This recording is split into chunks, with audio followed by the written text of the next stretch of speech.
Hello guys, आपका मधु Gupta channel पे एक बार फिर से स्वागत है। जेईई मेन 2025 चैप्टर का नाम mole concept. Question empirical formula molecular formula से है। ये सिखाया जाता है चैप्टर 1 में ही, मोल कॉन्सेप्ट में, जब 10 से 11 में बच्चा जाता है शुरुआत में। मैं आपको कॉन्सेप्ट सिखा देता हूँ। इसका एक और क्वेश्चन रिपीट हुआ है 2025 में ही, ठीक है। जेईई मेन्स किसी शिफ्ट में रिपीट हुआ है, उसमें मैं फटाफट क्वेश्चन सॉल्व कर दूंगा। लेकिन इस वीडियो में मैं आपको तरीके से empirical formula, molecular formula, empirical formula से मोलिकुलर फॉर्मूला कैसे निकालते हैं, तो ये सारी बातें अपन करने वाले। आइए पहले क्वेश्चन को देख ले आराम से। आपको ऐसा कोई कंपोजिशन दिया जाएगा, ठीक है। हो सकता है वो एक एलिमेंट की ना दे, तो आपको 100 में से माइनस करके भी निकालनी पड़ सकती है, ठीक है ना। तो इस टाइप के भी क्वेश्चन देखने को मिल सकते हैं। तो कुछ ये नीट वगैरह सब में इंपॉर्टेंट है, ठीक है। The elemental composition of a compound is, ये दे रखा है, ये दे रखा है और ये दे रखा है, ठीक है ना। If the molar mass of the compound is, ये दे रखा है आपको कंपाउंड का molar mass, molecular formula of the compound is. तो मैं जो तरीका बता रहा हूं उससे एम्पेरिकल फॉर्मूला निकालते हैं, फिर एम्पेरिकल फॉर्मूला से क्या निकालते हैं, मोलिकुलर फॉर्मूला निकालते हैं। आइए देखो, एम्पेरिकल, देखो सिंपल सी चीज अगर मैं आपको बताऊं ना, तो मोलिकुलर फॉर्मूला जैसे ग्लूकोज का मोलिकुलर फॉर्मूला ये होता है। अब इसकी सिंपलेस्ट रेशियो में आप क्या लिख सकते हो, इसको आप ऐसे ही तो लिख सकते हो CH2O।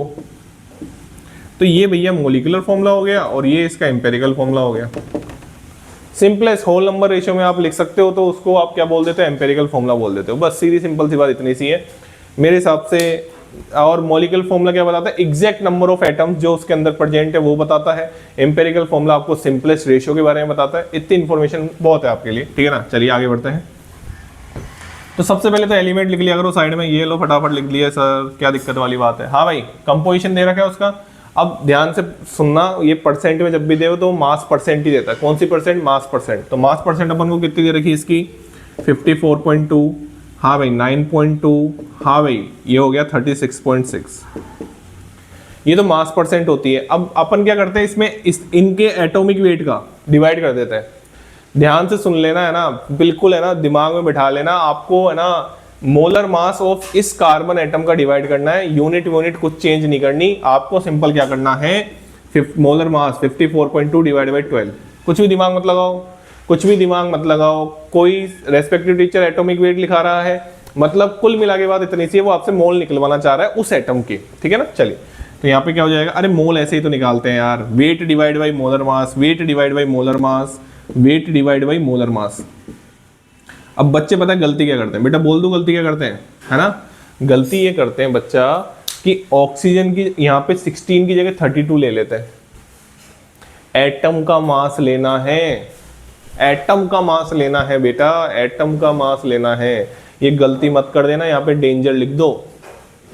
किसका रेशियो निकाल रहे हैं अपन, एटम का रेशियो निकाल रहे हैं, तो भैया एटम का ही मास लिखा जाएगा। ध्यान रखना, यहाँ पे डेंजर लिख दो। चलिए इसको आप जब कैलकुलेट करेंगे तो ये लगभग आएगा 4.52। ये तो 9.2 ही आएगा, और ये आएगा कितना आएगा, ये 2.28 समथिंग आएगा। आप चेक भी कर सकते हो, कोई टेंशन वाली बात नहीं है, ठीक है ना। अब क्या करना होता है, इनको अपन को होल नंबर रेशियो में बनाना है। Simplest whole number ratio, simplest सबसे छोटा। हाँ तो मैं सबसे पहले क्या करते हैं, जो सबसे छोटा नंबर होता है ना उसको सब में डिवाइड कर दो। जी हाँ, जैसे क्या कहना चाह रहा हूं मैं ये कहना चाह रहा हूं 4.52 डिवाइड बाई 2.28, ठीक है। इसके बाद मैं कहना चाह रहा हूं 9.2 डिवाइड बाई 2.28, ठीक है। आराम से देखो, कोई टेंशन वाली बात नहीं है।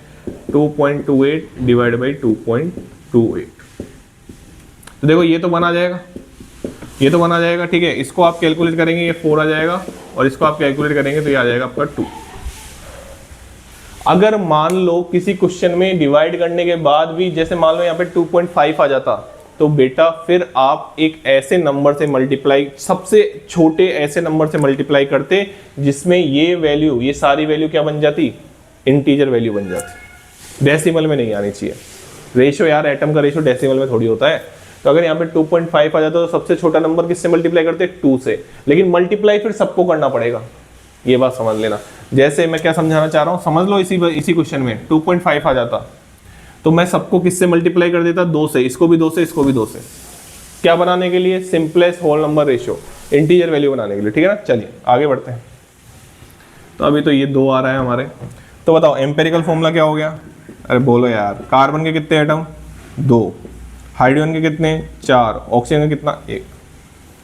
अब ध्यान से सुनना, जो मोलिकुलर फॉर्मूला होता है ना, वो होता है एम्पेरिकल फॉर्मूले का होल एन। एम्पेरिकल फॉर्मूले का होल एन होता है। अब ये एन क्या होता है? एन बेटा ये होता है molar mass of compound, molar mass of compound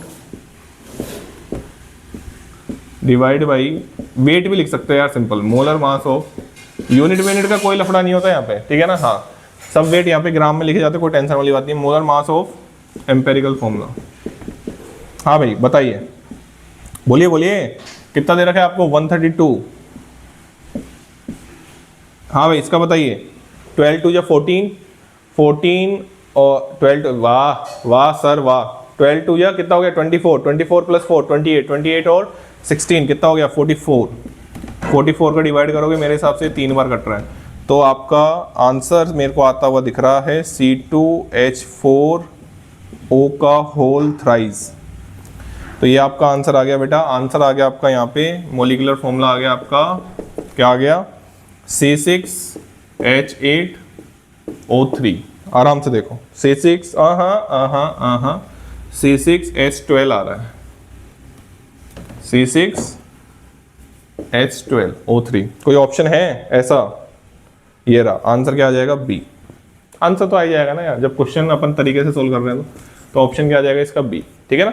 अब मैंने आराम से आपको सिखाया है कैसे एम्पेरिकल फॉर्मूला निकालते हैं, कैसे मोलिकुलर फॉर्मूला एम्पेरिकल फॉर्मूला से निकालते हैं, क्या एन का मतलब होता है, सब कुछ मैंने आपको समझाया, ठीक है, इस वीडियो में। और एक ऐसा ही क्वेश्चन आया हुआ है, उसको मैं फिर बस फटाफट सोल्व करने वाला हूँ, ठीक है ना। चलिए, thank you so much. Channel को लाइक करें, शेयर करें और सब्सक्राइब करें।